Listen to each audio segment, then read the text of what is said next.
মেঘালয়ের বৃষ্টির প্রভাব মানকাচরে গারো পাহাড় থেকে নেমে আসা জলে বিস্তর ক্ষতি। জলমগ্ন কুচনি মরার বিস্তীর্ণ অঞ্চল, ধ্বংসের মুখে 4,000-এরও বেশি কৃষকের জমি।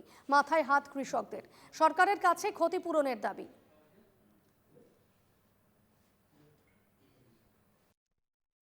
ইয়াত অৱস্থা ভয়াৱহ অৱস্থা। ইয়াৰ কৃত্ৰিম বানৰ পানী মেঘালয়ৰ পৰা ওলাই আহি ইয়াৰ খেতি বাতি ডুবি গৈছে। আপোনাৰ চাওক কি হৈ আছে, অৱস্থা একদম বেয়া হৈ আছে।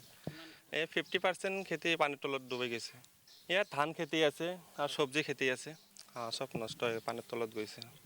এই এগ্ৰিকালচাৰৰ পৰা আহি ইয়াত চাব লাগে। ইয়াত বহুত ক্ষতি হৈছে গাঁৱৰ মানুহৰ কিবা সাহায্য দিব পাৰে, এইটো ভাল হ'ল হয় আমাৰ পৰা, গাঁওবাসীৰ পৰাই চব মানুহে খেতি কৰে আৰু 3-4 হাজাৰ মান হ'ব।